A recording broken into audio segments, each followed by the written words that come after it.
Welcome to Chapter 7.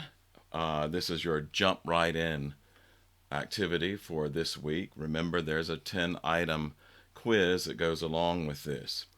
Okay, so cognition, usually when cognition, that term is used, we're referring to just this whole idea of thinking, but it involves more than that. Cognition is thinking, language, and also intelligence. So we're going to break these things down shortly in this PowerPoint. Here's the question I want you to think about. We're going to return to it later in the slideshow. What if we didn't have a verbal vocabulary? What if we had no words? Would we be able to think without words? So, answer that question to yourself. We're doing something that we call metacognition in psychology, and that means thinking about thinking. So this is what I'm asking you to do with this question. Okay. All right. So I'm not going to go into all of these terms, but cognition obviously is a very important one. It Another way of conceptualizing it is using your information productively. How able are you to do that? And our capacities and our abilities differ from individual to individual.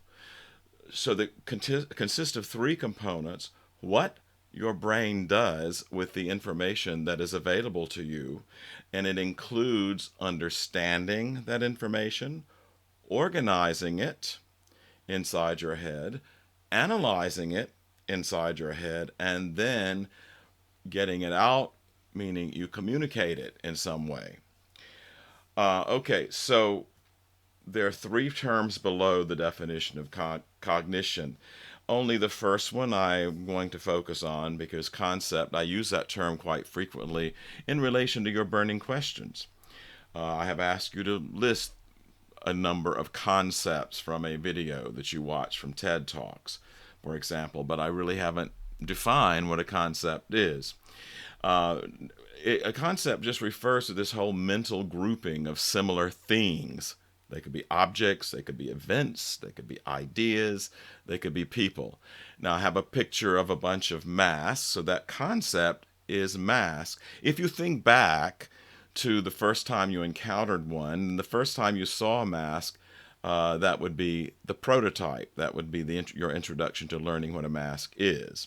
All right, so the whole concept, you can generalize that concept to all of these masks hanging on that pegboard in that picture, because even though none of them look the same, there are some features of them that are common among all of those masks. And so those features communicate to you that, it's not a real person's face, therefore this must be a mask because it fits over a person's face. And of course, that's just my way of reasoning out what that concept is. Yours may be different. Your mileage may vary. All right, so in dealing with thinking, we use thinking to do such things as solve problems. And there's a whole bunch of ways to solve problems. I'm going to kind of hone in on three, because a couple of the others at the bottom in green we will actually revisit when we get to the social psychology chapter. One way that we frequently try to solve problems, at least, is just jump right in and see what happens. This is a trial and error sort of thing.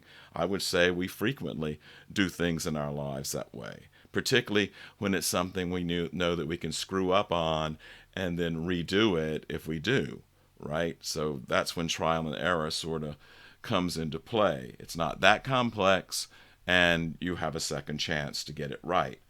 An algorithm, all that refers to is this procedure. It's a procedural type of problem-solving strategy. So you're coming up with step-by-step ways to get to an end. If you've ever used a recipe to prepare something in the kitchen, then you have used an algorithm, because that recipe provides to you step-by-step procedures and processes that are going to give you a guaranteed outcome as long as you can follow directions. And then finally, heuristic. All heuristics refers to is this whole idea of strategies that are simple. That is something that the brain likes to utilize because it's easy. The brain is complex. We talked about that earlier on in chapter 2 with neuropsychology, and it tries to take shortcuts when we're dealing with problem solving. So these are simple thinking strategies that allow us to learn on our own. Now, the problem with heuristics is that sometimes we come up with stereotypes. Stereotypes are not always bad. I mean, you can stereotype a problem, when you're repairing your car. But when we get into things like various biases, like racism, prejudices, then heuristics are at work there too. But I don't want to lead anybody into thinking that heuristics are always bad. So we move from problem solving to decision making. And there are some decision making terms, a whole bunch of them. I've listed a few here. I think that it's kind of easy to understand the definition of overconfidence, belief, perseverance, and framing, so I'm not going into those. But I do want to address something about intuition. You already know what intuition is, right? I I would think that at least 98% of you do.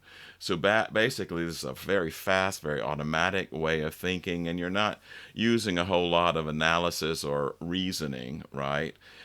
These are usually via feelings and sometimes a few thoughts too. So intuition, is it the question I really want to address with intuition, is it always a bad thing?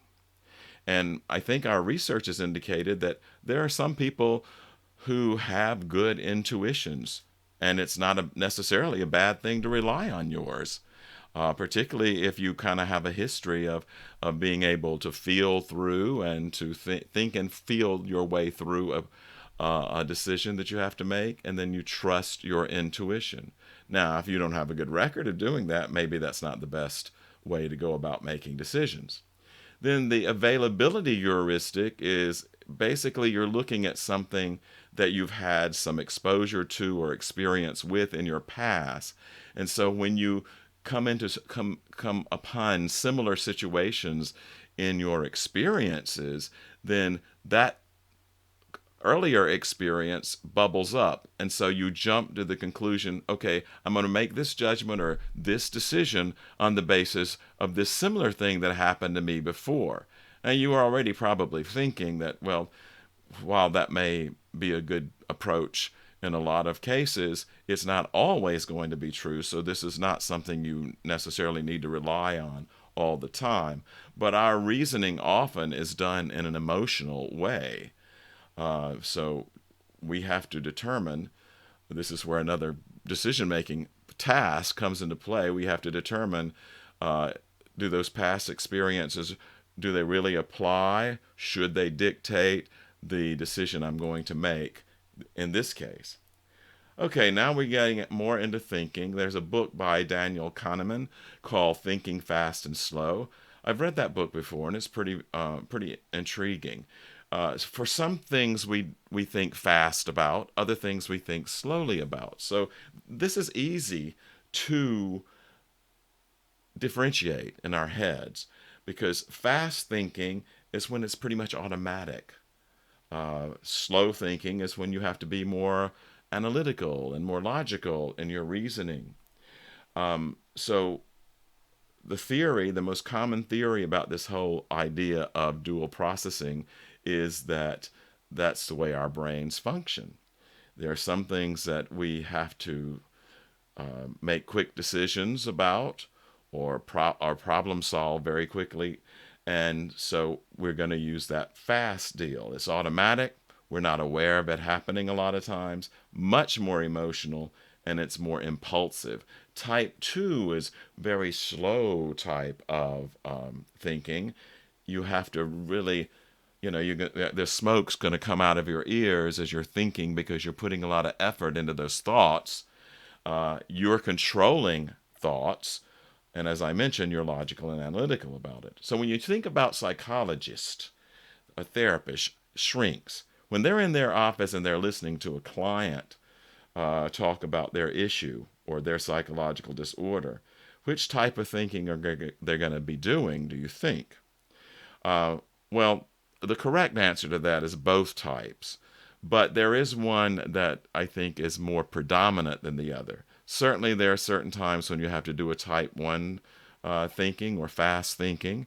I mean, if someone is expressing a desire to hurt themselves or hurt somebody else, um, or there's something immediate that needs to be handled, then you may rely a lot on your emotions and impulses.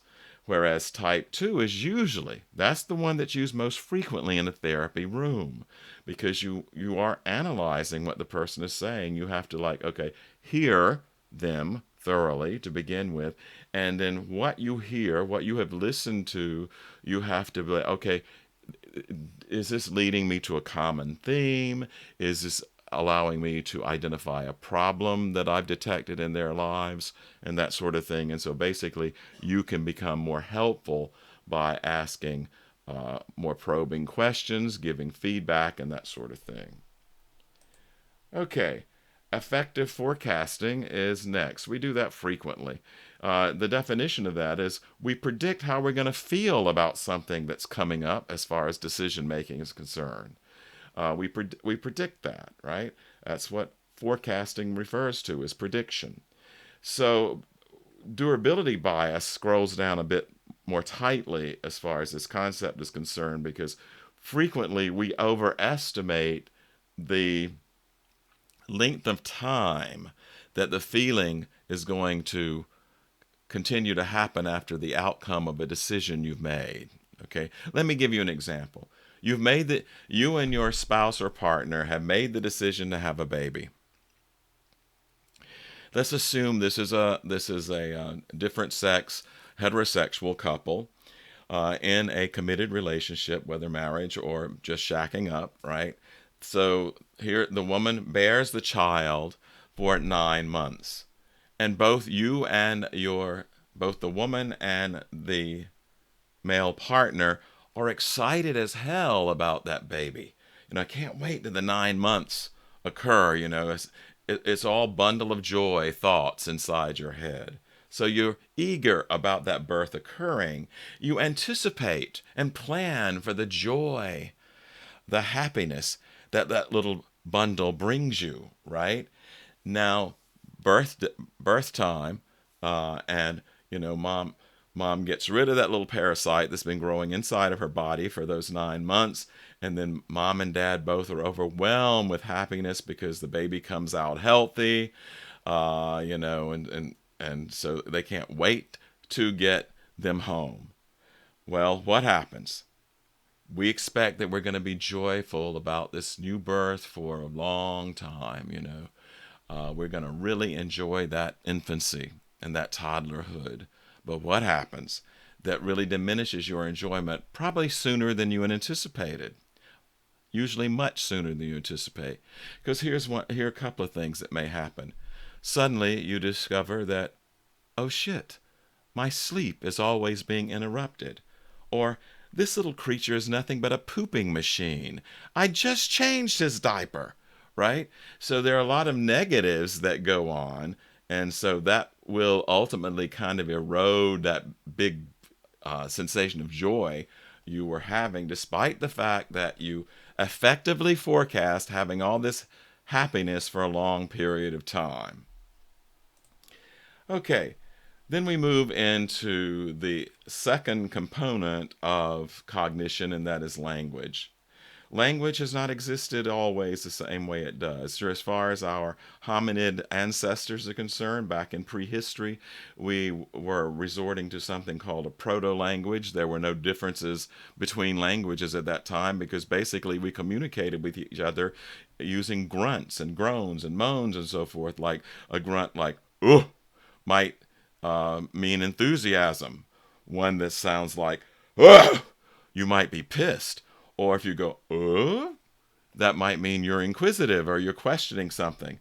But, as we evolved as human beings, and our social structures became much more sophisticated, then language began to develop a lot.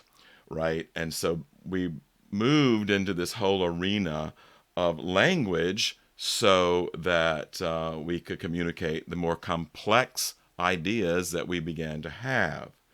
So, language is defined at the top bullet point: spoken, written, or signed words, and the ways we meaningfully combine them. And syntax refers to stringing words together in that meaningful way. If you are between the ages of 1 and the time you graduate from high school, you have learned approximately 60,000 words. And that doesn't even really account for any college education that you've had. So yours are more. But the outer range of vocabulary mastery out of approximately 172,000 words in the, and I'm speaking of the English language, the outer range of mastery of vocabulary tends to be about 100,000 words. Now look at the very top in green. There's something in a what looks to be a very foreign language, right? Now, as initially an English major back in undergraduate school, I had to take something called the history of the English language. So I may be giving my question, the answer to my question away here. What language is this? Listen to it. See how it sounds. Fade ure, thutheert on evenum, sithi nama gelgot. Okay, so think about that. Think about how it sounds. Fade uri, thutheert an evenum, sithi nama gelgot. So basically, if you have a Judeo-Christian background in your life, then you might be an advantage because you might pinpoint that as the Lord's Prayer. It is English, but it's a brand of English. English is delineated in 3 categories: Old English, Middle English, and Modern English. Okay, Modern English is obviously where we are today. This is Old English. English was a Germanic language, and as it developed from German, it began to attain a little bit of the flavor and similarity of modern English. So father is father, uri is our. English used to do what other languages on the face of the earth do now, and that is put the adjectives and possessive pronouns after the noun. Who art, our Father, who, thuse, who art, eart, art, who art in heaven, ephonym. Hallowed, notice hallowed, an adjective that goes at the end of the sentence here. So Gael God is hallowed, si thin nama, hallowed be si thy thin nama, name. Okay, so now you know the first couple of lines of the Lord's Prayer in Old English. Congratulations. Okay, now remember I asked you at the very beginning whether or not you can think without language. And just think about people who are in the arts, who are athletes, and that probably already encompasses a number of you within the sound of my voice. But those are 2 easy areas of life to point out how you don't require language. We can think in words. We certainly do, but we don't do that most often. So when because we think in images, rather than telling yourself in your native language, I'm going to do well, I'm going to do well on the basketball court, since we have to the right here a young man who has a basketball in his hand, you might see yourself making that shot successfully. It's been a tough shot. Maybe you've got a sports psychologist working with you and you think you've got the mindset right, but before you take the shot, you're closing your eyes for a moment, you're imagining seeing yourself make the shot, the ball sails through the air and goes through the hoop in one fell swoosh. Okay, so somebody who works in dance, certainly language is going to be almost useless for you as far as dance is concerned. You think about images a lot before you get out on the dance floor. Okay. Now we go into comparative psychology, and I'm not going to spend a whole lot of time on that, but comparative psychology, the key word is comparative because we're comparing what we think we know about the way human beings think and behave to what we know about the way animals think and behave, right? So we know that the great apes can, and also even chimpanzees, can form concepts. This is not an alien ability for them. I've seen when I was a child traveling to Florida before Disney came moved in, there were a lot of little roadside attractions, and I remember seeing one where there was a parrot who was like riding a bicycle. This parrot obviously isn't as talented as the one I saw, because the one I saw was a parrot riding a bicycle that looked like that, but it was up on a tight rope. So that was pretty cool. Chimps can show insight into things. They can use tools. They can be cooperative, but they can also be warlike. They will even kill in a an effort to be territorial. And one thing that I think psychology often does when they're taking a look at the animal kingdom and comparing them to us is that dogs too experience emotions. So they're very dependent on their emotions in order to get along with us, right? And those of you who are dog lovers and or dog owners uh, know that this is true. They're also generally very tactile creatures, so this sense of touch is meaningful for them as well. Okay, and not to belabor the point of comparative psychology, but let's take a look at language here. We know that chimpanzees, the great apes, they can learn languages. Now, obviously, they don't have a vocal or apparatus that allows them to speak the languages that human beings can, right? But they can learn sign language. Don't necessarily think, though I think there are some experimenters or researchers out there who do teach their apes sign language or American Sign Language. But for example, these individuals who work with Washoe, they actually taught them a sign language, Washoe and some of the other chimps that were in their compound. They actually taught them how to sign using a combination of American Sign Language, but they also made it kind of a hybrid because they came up with some other symbols as well. So Washoe, you see Washoe here in the top picture with a heart on her T-shirt, right? She had mastered over 250 signs by the time she died in 2007 at the age of 42. Um, Now there are some people like, oh, just because she can sign all these things, that's just bullshit. Because there's monkey see, monkey do, right? They're these people, this husband and wife team, who their names I don't remember right off the top of my head, but anyway, they've just anthropomorphized these animals. Anthropomorphism refers to the idea of giving human qualities or characteristics inside your head to animals. But listen to something that happened. Um, when Washu was not successful, Washu was not successful at having babies.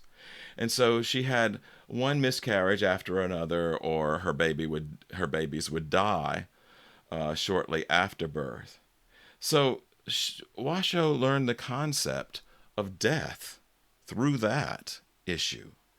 And for example, after one little baby chimp died, she signed to her handlers, she signed baby dead, baby gone, baby finished, indicating to us that she understood the concept of death.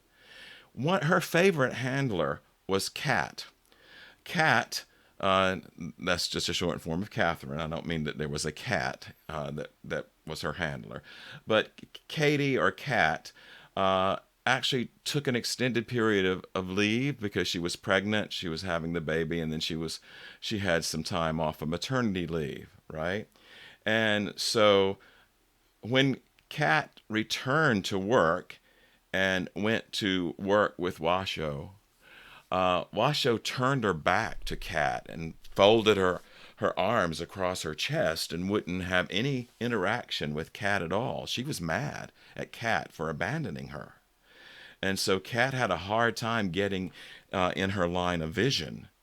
And so Kat explained to her that, like Washoe, she too had lost her child, and that she had to take time to deal with her grief over the loss of that child that had been a part of her for 9 months.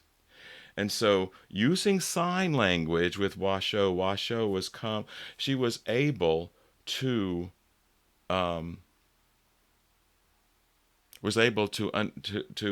let Kat know that she understood what was going on. She also grieved. She actually signed cry, the words cry, C-R-Y, to Kat, and after she did that, she traced the trail of a tear, not down Washoe's cheek, but she had put her finger on Kat's cheek and traced the trail of a tear there. I mean, a very moving instance there, and it tells us a lot about uh, primates' ability to use language. Not going to spend a whole lot of time on the extra linguistic information because facial expressions have a lot to do with communicating what you mean. We also talk about body language. Body language is a little dangerous because there are schools of thought about body language, but it does not. You can't just because somebody says you can't trust somebody who's crossing their legs when they're talking to you because they're probably lying. That may be true in some instances, but it is not universal by any means, right? But there's one thing, and some of you might be able to use this research if you are always getting people who are saying ugly things to you because you're texting a whole lot. John McWhorter is a psychologist who says that texting actually doesn't work like writing. Texting is fingered speech. The texting that you do with each other is it follows the same kind of patterns of communication that if you were actually sitting there face to face and talking. McWhorter went a step further and said that with the college students who were guinea pigs in his research, the more text messages that students sent and received, the better they scored on tests of reading fluency and reading accuracy. And then the last thing is intelligence.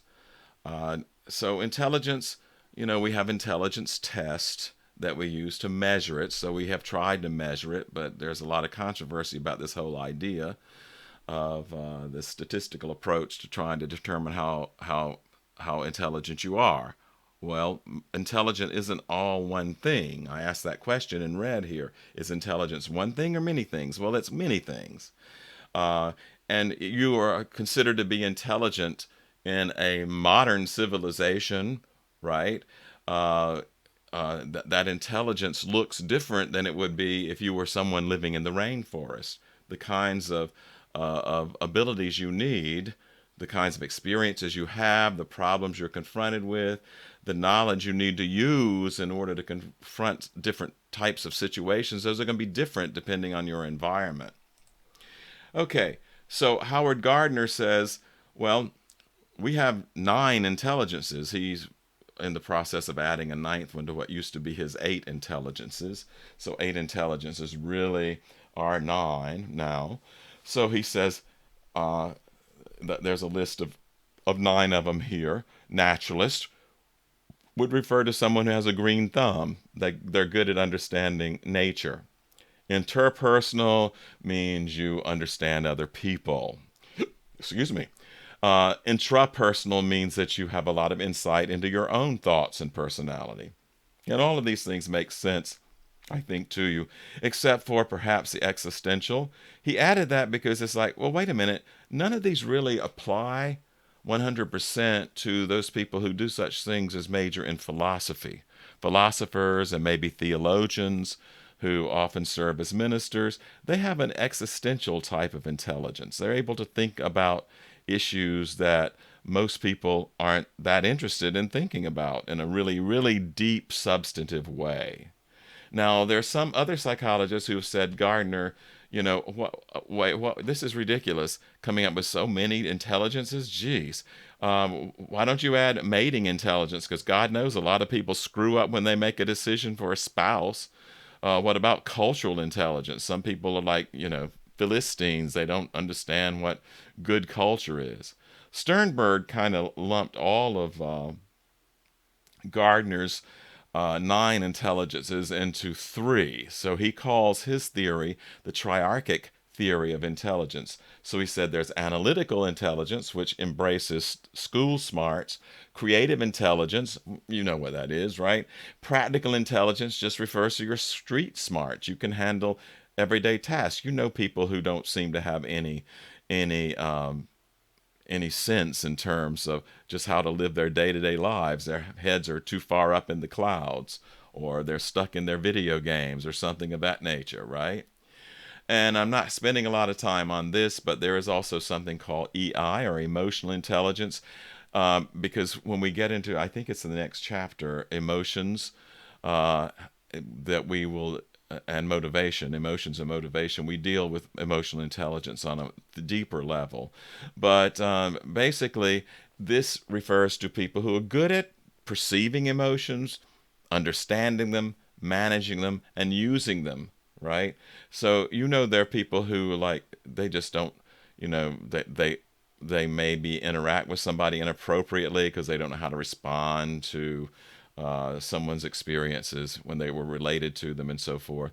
Or they just seem to be rude all the time when they may not need to be. If you are a server, because I know a lot of college students do serving jobs to make a little extra money while they're pursuing their studies, you have to have some good EI going on in order to get the best tips, right?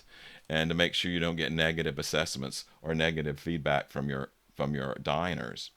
Okay, so how do we assess it then? I mentioned measuring it. Binet and Simon were two French psychologists slash educators who in 1904 came up with this intelligence test. It's there's a Simon Binet intelligence. Now, some Stanford University professors actually refined that to make it fit better with Americans. So you may have also heard of the Stanford Binet test. So anyway, they went on the assumption that all children are going to follow the same course of intellectual development. And they were asked by the French government to differentiate between the dull and the bright children so they could come up with a good, solid educational plan to address those things. And this is the way IQ tests were born, right?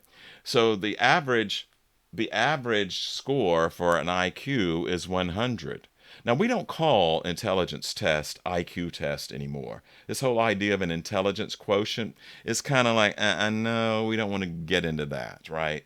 So we have scales that are a little bit different at this point. Like, you can get a very superior rating as far as your intelligence is concerned, but we would never call you or label you as a genius. Uh, I like, you see this little chart over here. This was an old one. Stanford Binet and the Stanford Binet intelligence scale. Their top was a genius if you were scored over 140, and if the median score is 100, your middle score is 100. 140 is a good many points above that, right? But they called you a genius. We wouldn't say that now. We would say very superior. Superior, average, average, that still sticks. We don't call anybody dull now based on their score. We do still have the term not borderline deficiency, but borderline, which is kind of teetering on the brink of being in low average intelligence versus some cognitive disability. Moron, imbecile, and idiot. You're not going to see those on any intelligence test as categories of scores.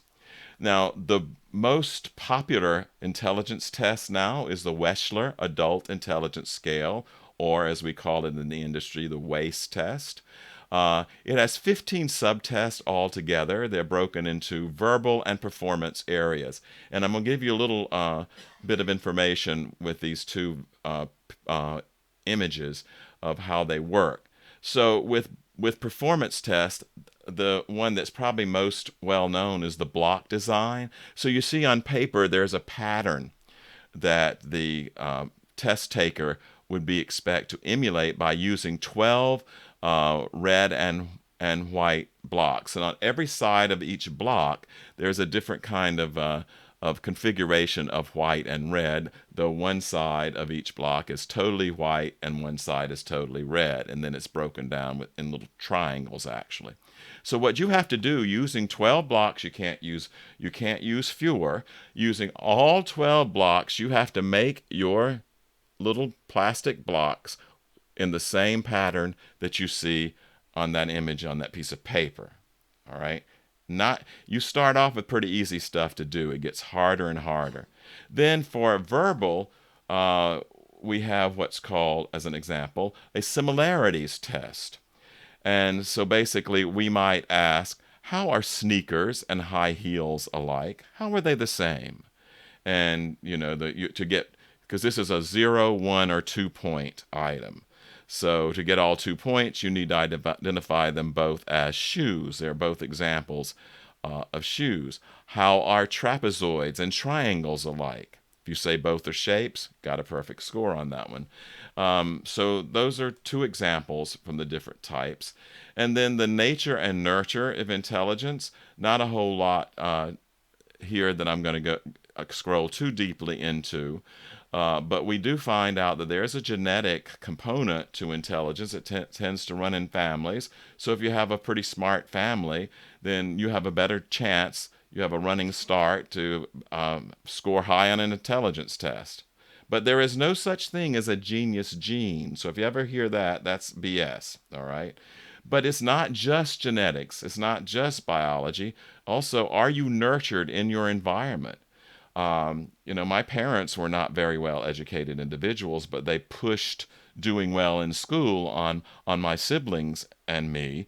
And so we were expected to bring good grades home. And so it's like that was environmental.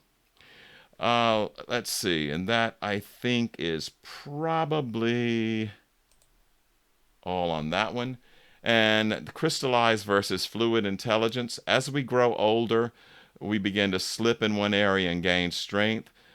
Crystallized intelligence, if you're a younger individual, that's not going to be something that you're holding on to quite as well as an older individual, assuming that they do not have any cognitive disabilities like any of the dementias, or even age-related cognitive decline. So crystallized intelligence refers to the stuff that you've accumulated inside your head and you remember. They may be verbal skills, specific knowledge, like you know how a battery works, or you know how to put together a puzzle, no matter the complexity of it. Okay, this is, no, but that's not a good one. Forget the puzzle on crystallized. Crystallized intelligence really is the stuff that you know. If you've memorized your multiplication tables, that's crystallized, right? Not fluid. Fluid intelligence has more to do with reasoning abstractly and speedily, solving new problems as they pop up.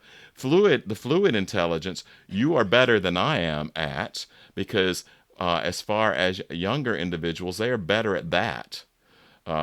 You're better at retrieving information faster than I am, right? So the aging wins, though, where I'm better than you are, assuming it's you're like no older than in your 30s, is that my vocabulary knowledge is probably higher.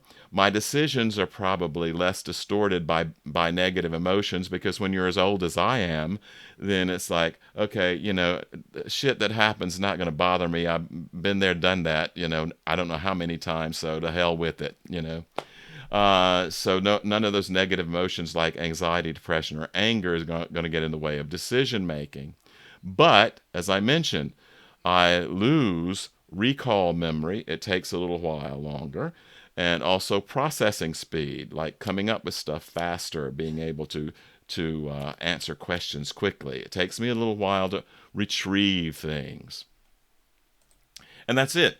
Went a little over here. I'm sorry. But anyway, if you have any questions or concerns about this chapter, be sure to give me a yell.